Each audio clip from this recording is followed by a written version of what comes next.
Here your garden feeds you today. Tomorrow you plant again. Next week you water, weed, pull weeds again. It's an endless cycle that never stops, but what if I told you there's a different way? A way where you plant once and that single decision feeds your family for the next 50 years, maybe longer. I'm about to show you 8 trees that will produce more food over their lifetime than any vegetable garden ever could. Number 3 can drop 400 pounds of nutrient-dense food every single year and tolerates conditions that would kill your tomatoes. Number 1 fed entire nations for thousands of years and still does in parts of the world that remember. The best time to plant these was 20 years ago. The second best time is right now. Before we dive in, if you're serious about building real food security for your family, hit that subscribe button, like, and share this video. I share strategies every week that focus on systems that last generations, not just quick fixes that disappear by winter. Let's start with number 8, mulberry trees. Here's something most people don't know. You've probably never seen a mulberry in a grocery store, and there's a reason for that. The fruit is incredibly delicate. It bruises if you breathe on it wrong, which means it can't survive the trip from farm to store shelf. So the food industry just pretends mulberries don't exist, but your great-grandparents knew better. A mature mulberry tree drops 50 to 80 pounds of fruit every single year. The berries ripen gradually over several weeks, which means you're not drowning in harvest all at once like you are with other fruits. You pick what you need when you need it. And here's the beautiful part. Mulberry trees don't ask for anything in return. You plant the tree, you walk away, and it just grows. No pruning schedules, no pest control regimen, no fertilizer dependency. The tree handles drought, tolerates poor soil, and honestly doesn't care if you forget it exists. It'll keep producing anyway. Most fruit trees take 6 to 10 years before they give you anything meaningful. Mulberries start producing within 3 to 5 years. That's fast. In parts of Afghanistan and Pakistan, dried mulberries are still a staple food that families store for winter. The dried fruit is about 10% protein, which is extraordinary when you're talking about fruit. You can eat them fresh off the tree, dry them for storage, turn them into jam, freeze them, ferment them into wine. The leaves are edible too and nutritious enough that silkworms survive on nothing else. Plant your mulberry somewhere the falling fruit won't be a problem because it will drop berries for weeks. Water it the first year until the roots establish. Then forget about it and collect fruit every summer for the next half-century. Number 7. Fig trees. You know how figs show up constantly in ancient religious texts and historical records? That's not poetic symbolism, that's survival. Figgy. Trees saved lives when everything else failed. A mature fig tree can produce anywhere from 100 to over 200 pounds of fruit per year. Some large trees produce even more. The fresh fruit is delicious but doesn't last long. The real survival value is in dried figs. When you dry figs, you're concentrating about 1,200 calories into every pound, and those dried figs will store for over a year without refrigeration. For thousands of years across the Mediterranean and Middle East, dried figs weren't a snack. They were a staple food. During sieges and famines, fig trees kept producing when grain stores were destroyed or depleted. When trade routes got cut off, people with fig trees had food. That's documented history, not theory. Fig trees also propagate easily from cuttings, which means one tree becomes many trees without spending money. This is how communities survived. They shared cuttings and expanded their food production. Figs tolerate heat and drought better than almost any other fruit tree. They'll grow in rocky, poor soil where other trees give up. They start producing within 2 to 3 years, which makes them one of the fastest returns on investment you can get with a tree. Plant your fig in full sun with decent drainage. In colder climates, choose cold, hardy varieties or protect the tree in winter. Water moderately while it's getting established. Harvest when the figs are soft and fully colored. Dry them in the sun or use a dehydrator. You've just locked in hundreds of pounds of storable calories every year for the next 50 to 100 years. Number 6. Hazelnut trees. Most fruit trees give you sugar and water. That's nice, but it's not what keeps you alive when food gets scarce. Hazelnuts give you calories and fat, about 2,800 calories per pound to be exact. A mature hazelnut tree produces 20 to 30 pounds of nuts annually. Do the math. That's 56,000 to 84,000 calories from a single tree, and hazelnuts store for over a year in the shell without any special equipment. This is shelf-stable, nutrient-dense food that you grow once and harvest for decades. Hazelnuts grow in temperate climates and aren't picky about soil conditions. They start producing in 3 to 4 years. They're relatively pest-resistant compared to other nut trees. In European history, when grain crops failed during famines, hazelnuts provided the calories and fats that kept people alive. They were gathered from wild trees and cultivated trees alike.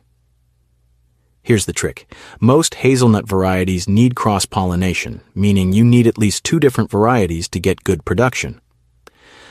But once you've planted them and they're established, they produce reliably for 40 to 50 years with minimal care. You can eat hazelnuts raw, roast them, grind them into flour or butter, or press them for oil. Historically, the oil was used for cooking and lamp fuel. Every part of the nut has value. Plant 2 or more varieties for cross-pollination.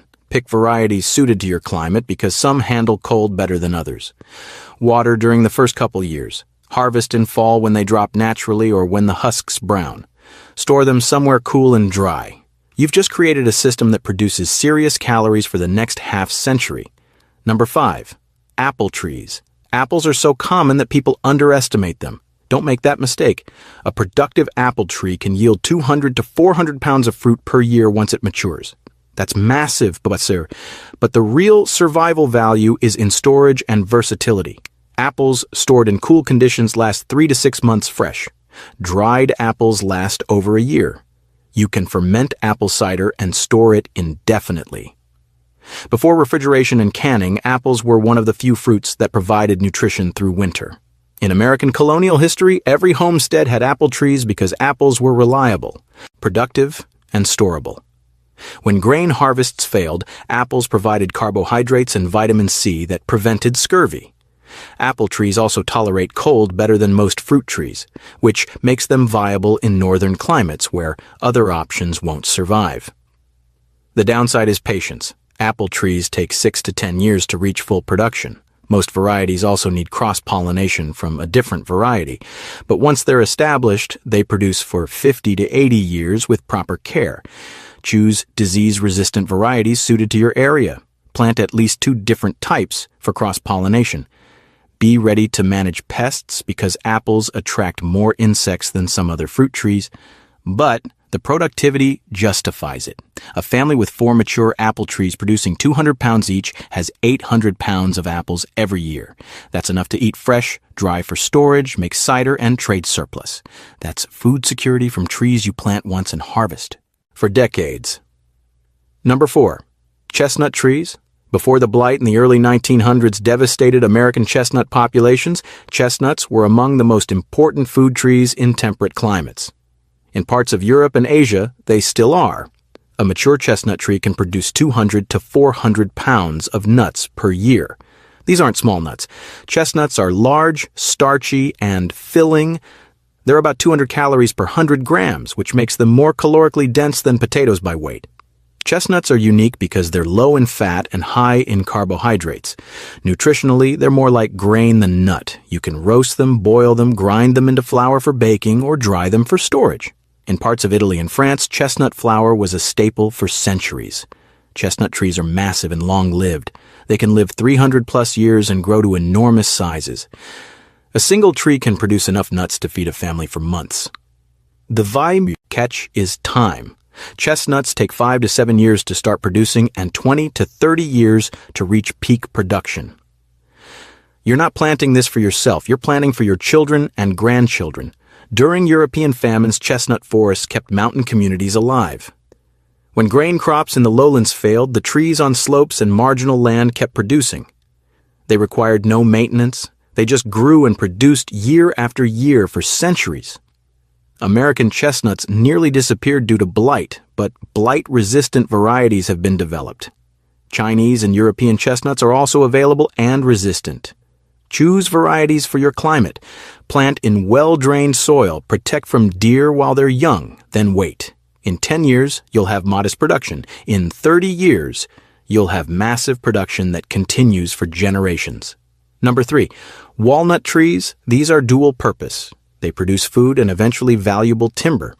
A mature walnut tree yields 50 to 80 pounds of nuts annually. That's 150,000 to 240,000 calories from one tree. Walnuts store for over a year in the shell.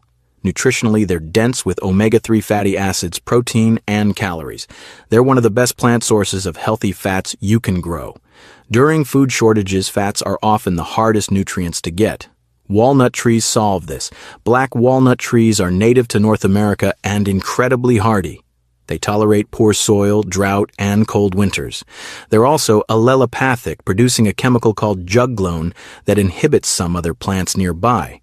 This means you need to plan where you plant them, but it also means they face less competition. English walnuts produce larger, thinner-shelled nuts that are easier to crack, but they're less cold hardy. Choose based on your climate and priorities. Walnut trees take 6 to 10 years to start producing and 20 to 30 years to reach full production. But they live 150 to 200 years. You're creating a legacy. Historically, people planted walnut trees along property lines and roadsides because eventually they became valuable timber. The food production was ongoing value. During the Great Depression, families with walnut trees had nuts to eat and sell. During World War II, walnut trees provided critical fats when meat and butter were rationed. The trees required no care. They just produced. Plant walnut trees away from gardens because of juglone. Water while they're establishing. Protect from deer and squirrels, then wait.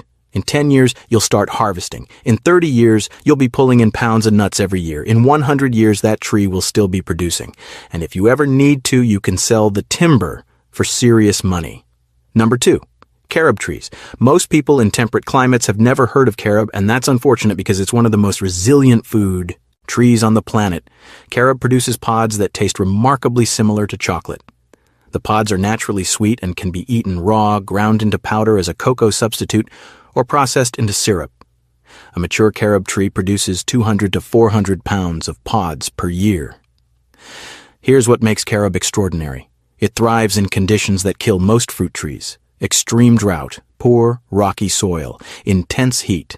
Carob is native to the Mediterranean and has been cultivated for over 4,000 years, specifically because it produces food where other crops fail. Carob pods store for years without any processing. Harvest them, dry them, store them somewhere cool and dry. They'll last 2 to 3 years easily. The pods are about 50% sugar by weight, plus fiber and minerals. They were used as emergency food during sieges and famines throughout Mediterranean history because they were reliable, storable, and nutritious. Carob trees are slow to establish. They take 6 to 8 years to begin producing. But once mature, they produce for 80 to 100 years with essentially zero maintenance. No pruning, no fertilization, no pest control. They just grow in harsh conditions and produce hundreds of pounds of sweet, storable food every year. The limitation is climate. Carob needs Mediterranean or subtropical conditions with mild, wet winters and hot, dry summers. It's not cold hardy below about 20 degrees Fahrenheit. But if you're in the right zone and planning for long-term food security in a warming, drying world, carob is one of the best investments you can make. Plant in full sun with excellent drainage. Water for the first 2 to 3 years until established. Then ignore it. In 10 years, you'll be harvesting hundreds of pounds of sweet pods that store indefinitely and taste like chocolate. Number 1. Oak trees. This might surprise you, but oak trees fed entire civilizations. Acorns were a staple food for indigenous peoples across North America, Europe, and Asia for thousands of years. A mature oak tree can produce 500 to over 1,000 pounds of acorns per year. That's not exaggeration. Hundreds of pounds of food from a single tree annually for 300 plus years. Acorns are about 2,000 calories per pound. They're high in fats, carbohydrates, and protein. Processed correctly, they're nutritious and filling. Most acorns contain tannins that make them bitter and hard to digest. They need to be leached by soaking in water repeatedly to remove the tannins, but some oak species, particularly white oak varieties, produce sweet acorns with low tannin content that require minimal processing. Korean, Japanese, and some white oaks produce acorns you can eat with little or no leaching. Indigenous Californian tribes managed oak groves as food production systems. They cleared underbrush, protected the trees, and harvested acorns as their primary food source. Acorn flour was ground and used to make bread, mush, and other staples. This wasn't supplementary food. This was the foundation of their diet. During famines in Europe and Asia, acorns were emergency food that saved lives. During the Korean War, acorns were a significant food source when other supplies were unavailable. The long-term food security value of oak trees is unmatched anywhere. You plant an oak today. In 20 years, it starts producing acorns. In 50 years, it's producing hundreds of pounds annually. In 200 years, it's still producing. Your great-great-grandchildren will collect acorns from a tree you planted. Oak trees also support entire ecosystems. They provide habitat, improve soil, and create microclimates. They're drought-tolerant once established and need zero maintenance. Choose oak species with sweet acorns if possible. White oak, Oregon white oak, or Asian species like sawtooth oak. Plant in full sun with good drainage. Protect from deer while young. Then step back and let the tree grow for decades. Here's why every year matters. Every year you delay planting these trees is a year of production permanently lost. An apple tree you plant today produces fruit in 6 to 10 years. An apple tree you plant in 10 years produces fruit in 16 to 20 years. The math doesn't negotiate. It doesn't care about your plans or intentions. The best time to plant was 20 years ago when you didn't know you'd need them. The second best time is today, right now, before you need them. Gardens give you immediate gratification. You plant in spring, harvest in fall, eat what you grew. Trees give you delayed gratification. You plant today and harvest in a decade. But that harvest continues for decades or centuries after. Think about this for a second. If your grandparents had planted an oak tree when they were young, you could be collecting hundreds of pounds of acorns right now this year. If you plant that oak today, your grandchildren will have that same opportunity. That's power gardens can't match. You don't choose between annual crops and trees. You need both. Annual crops feed you this year and next year. Trees feed you in 10 years, 30 years, 100 years. A complete system includes annual vegetables for immediate food, perennial crops like berries for medium-term production, and fruit and nut trees for long-term security. When you have all three, you're never dependent on a single timeline. If annual crops fail, you have perennials. If you can't plant this year, the trees keep producing regardless. The families that survived famines best were the ones with diverse food sources across different timelines. They had stored grain from last year, crops growing this year, and trees planted by their grandparents still producing. If you can only plant a few trees right now, prioritize based on your climate. Cold climates, focus on apples, hazelnuts, and walnuts. Moderate climates, add figs, mulberries, and chestnuts. Warm Mediterranean climates, prioritize figs, mulberries, and carob. If you want production quickly, mulberries and figs produce in 2 to 4 years. If you're planning long-term legacy, chestnuts, walnuts, and oaks produce for centuries. If you want maximum calories, focus on oaks, chestnuts, and walnuts. If you need drought-proof storage food, carob is your answer. The universal rule that applies everywhere is this: plant more than you think you need. Trees die, harvests vary, animals eat fruit. Weather damages trees, overplant now and adjust later if needed. Annual gardens are farming, trees are legacy. When you plant a walnut tree today, you're not just feeding yourself in 10 years,